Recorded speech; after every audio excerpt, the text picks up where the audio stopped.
All right, very pleased to be joined by the one and only Charlie Goldsmith. Charlie spent some time out in Arizona covering the Reds. Been so great to see all of his reporting there.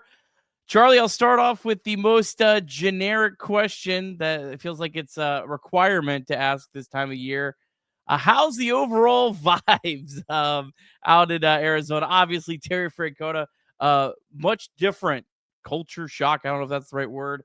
What's the vibes like out there?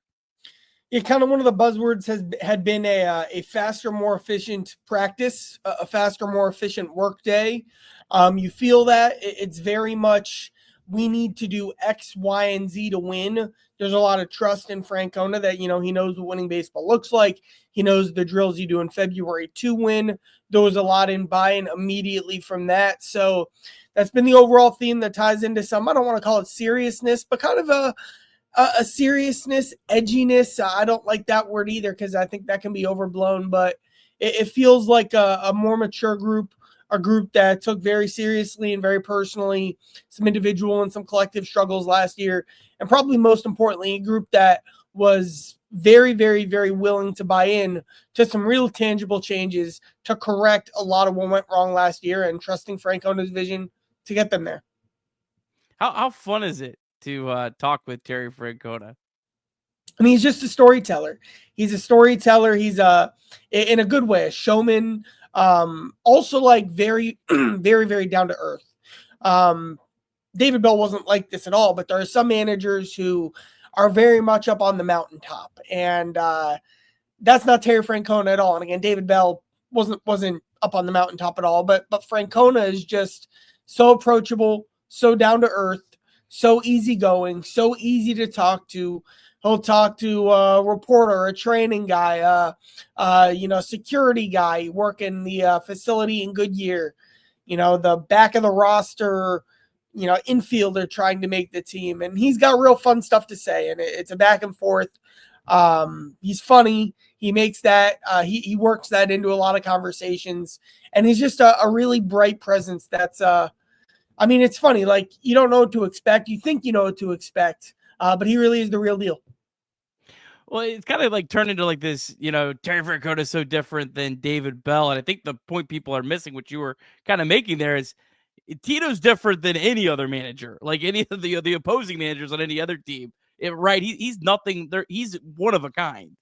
So I did a thing at the Cactus League Media Day where, all the managers and GMs from around the game were there. And because Tito's Tito, he's played with or worked for or worked with, Cleveland and Boston have been two of the big front office coaching trees, front office trees.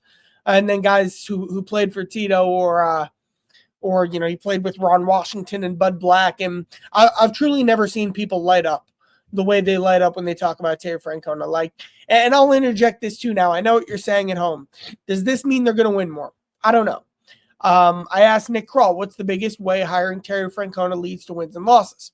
And what he stressed is when it's a place that people are so thrilled to go to work every day, there's more buy-in, there's more energy, there's more attention to detail in the player development process and kind of in the nuts and bolts with that. And there's more focus overall collectively with, all your defense and base running stuff. So he said that culture side of it really is Francona's biggest strength, and that can help lead to tangible player development wins and tangible style of play improvements. Now, again, we'll see. But just overall who the guy is, just again, I've never quite seen people around baseball who have seen everything and like to take everything with a grain of salt speak about a person the way they speak about Francona. All right, let's shift gears to what I think is the most interesting and fascinating story and competition to watch this spring, which is third base. I think the Reds should just stick a camera on the third base of the practice fields and just let us watch that and see who's where each day and see how they look. To me, Charlie, it feels like Jeimer Candelario is probably taking a lead in the competition. Am I right? Wrong on that? I'd make him the leader in the clubhouse, but he hasn't done anything yet to take a lead. You got Jeimer, you got CES, you got Gavin Lux, and you got Santiago Espinal. Each one of them have things they'll have to show this spring. Is Jeimer Candelario not dealing with knee tendonitis, an athletic enough person to man third base consistently? is Christian Encarnacion Strand able to play a position at third that he really hasn't played consistently since 2022. Gavin Lux, the throws. Now he says that the throws were part of the rust coming off the torn ACL, which was a reason he struggled at short last season. He has a unique throwing motion that's kind of interesting too. We'll see how he looks, and that'll be very important to stress during this, or to focus on during spring training action. And then Esmeralda has to prove that he was the hitter that he was in August and September. I'll add this to some underrated factors in this, two of them specifically. One, Spencer Steer, expected to begin a throwing progression soon, but if you need him at DH, that means you can't say have Lux at DH, so you need to have Lux at third or left because he will play against right-handed pitching. And, of course, that has ramifications across the entire lineup as a whole if you need Steer in at DH, because Steer will be the DH if he can hit. Steer's that important to their lineup. One other thing, too, like Strand, quietly, one of the best, most impressive defensive first baseman in football. So the old football adage, like, don't make two spots worse on your offensive line. Kind of that. You could apply that train of thought here and say, let's just go with the best defensive first baseman. I actually talked to a bunch of people around baseball at the Cactus League Media Day about how underrated first base defense has become and how it is really more significant towards wins and losses than people give it credit for. So maybe you go with the best option you have at either of those spots, which would be CES at first, and then you try to live with Lux or Candelario at third. But again, all of this, you have to see how it looks in spring training. That's fascinating. Interesting stuff there.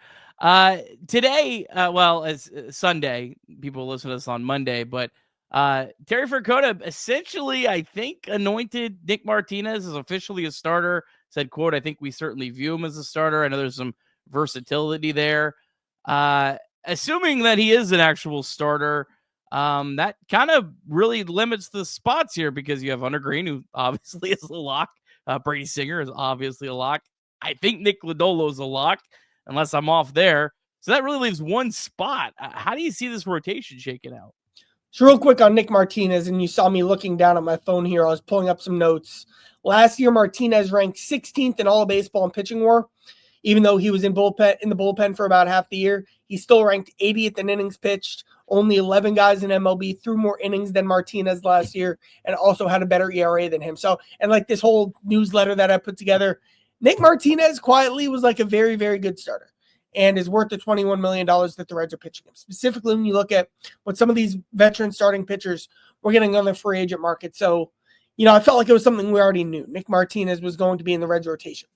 All right, so you got Greene, Lodolo, Singer, Martinez. That's one spot for Abbott, Louder, Ashcraft, Spires. And Abbott slowed by he dealt with the shoulder last year. They're bringing him on methodically. He wasn't too far behind, but every step will kind of, your check marks, your next step, your progress, etc. For someone competing for a spot, that certainly plays a factor. Brett Lodolo is a guy they'll bring along slowly. It doesn't seem to be quite as far along as Abbott last year, or as Abbott is right now. And for a guy in Louder last year who, barely even pitched in AAA and really was honestly kind of only in the big leagues because of injuries. Now, he was fantastic there, but he's not a guy you need to rush and force into your opening day rotation. He will get plenty of chances to pitch a lot of innings for the Reds in 2025. So Ashcraft looks really good. Really impressive athletic improvements over the course of the offseason. We'll see how well he takes to the changeup and the curveball. Honestly, seriously, one of the more impressive guys that stood out to me when I was out in Goodyear. Just kind of his mentality, too. And he's even said, if they need me in the bullpen, I think we all know what that would look like. And he's very confident about that. He's out to prove, though, that he's a starting pitcher. And there's a track record there. Like, he's probably tied with Abbott if you put up their best runs. I guess Abbott's first run was better than anything that Ashcraft has done, but since then they've kind of been about the same. So let's see how these guys look in spring. Let's see where they're at injury-wise. One important thing to stress too. Let's say Abbott takes the rotation spot. An under-the-radar theme of camp was the Reds kind of really like their AAA depth right now. Derek Johnson called it the best it's been. So if it is hypothetically Spires, Louder, Petty has really grown up. I'm I'm forgetting guys. Connor Connor Phillips Phillips. is back on the horse. Jose Acuna, had what was hurt last year, but looked very good in the fall league. Like, they have enough starting rotation depth, they feel like, to put Ashcraft in the bullpen in that scenario, as opposed to needing to keep him stretched out. So they do like their AAA rotation depth right now. So kind of what you're saying is Ashcraft right now is more likely scenarios in case they need him at the big leagues to start the season, but they're not really worried about if they get to that point, they're going to probably feel more comfortable moving into the bullpen if they get to the end of spring with 5 of their guys that they want now healthy. And again, like, this is Ashcraft can go out and win a spot. He has that talent. In 2023, he had runs where he was as consistent and reliable as any starter on the Reds. But if Abbott wins the spot, they feel good enough about their AAA rotation depth. That is the sense I get, that they would be comfortable in, if it were Ashcraft, probably Spires too. Let's say if that were a battle, everyone's here competing for spots. They feel good enough about the depth they have to be able to move one of these guys to the bullpen. All right, let me ask you a couple other quick stuff here. Elly De La Cruz batting third in the first lineup. Do you make anything about that? We also want to remind you that you can call or text 988 anytime, day or night. The 988 Suicide and Crisis Lifeline is a place to get support for anything related to mental health. Whether it's an immediate crisis, simply wanting to find out how to connect with care, or anything in between, it's a 100% confidential, secure, and anonymous way to reach out for help when you don't know where else to turn. To connect, call or text 988 or visit mantherapy.org to get help. It's okay not to be okay. Elly De La Cruz batting third in the first lineup. Do you make anything about that? Trust me, Nick, no one likes lineups more than me. And it was funny. It's a running joke I've had in previous years with the manager, with David at the time. Like, I made the joke that I have a punch card of like 10 lineup questions a year, and I have to save them and use them very deliberately, because sometimes it really is just eyewash. And this, Terry Francona made a point to say that this was eyewash. He specifically wanted Stevenson in the 2 spot to make sure he got that extra at bat, because since catchers aren't quite playing at the same pace early on in camp, because you want to give them an extra day off or something like that because of the grind of catching, you want to make sure they get that extra at bat. So that was what they did with Stevenson. I don't know where Elly's going to hit. I'd hit him second. You can make the case for leadoff. I haven't gotten an inkling one way or another of where they're thinking third would be a factor there as well. But definitely the top of this lineup will feature McLean, Elly, Steer. Will Friedl hit leadoff? Maybe, but that kind of stacks a lot of lefties at the top of your lineup. Friedl will be somewhere in an important, notable role. And then kind of you got some spots up for grabs competition. Talked about third and first and Lux and the moving pieces there. Stevenson, Hayes, all that'll get sorted out. They just need more information. But we do know the core of this lineup should look like Elly, McLean, and Steer. I'm team leadoff for sure, no question about it. A couple players I want to ask you about, and you may not have heard anything, but just some interesting players. Some of the greats around Reds Twitter. I reached out and asked if they had any questions for you, and here's what they said. Have you heard anything about Ty Floyd? No, I have not. I have not. I like Ty, and I was so looking forward to watching his live bullpen last year. And then he got hurt in the bullpen, and I haven't seen him pitch since. But I don't have any update there. My favorite prospect in the world, Sheng-In Lin. You heard anything about him, where he might start this year? I don't know where he's going to start, but they're leaning into the two-way thing. After playing third base last year, he hit very well. Obviously, he hit enough to be a guy that's willing to have in a DH role this year. What prompted me asking about him was I just saw him. Like, I saw Sheng-In Lin around, and last year he was very much, what was he, 18 at the time? He kind of looked like a high schooler, kind of a smaller kid. And I saw Sheng-In Lin, and this guy kind of grew up, as they like to say, they grew into their baseball player body.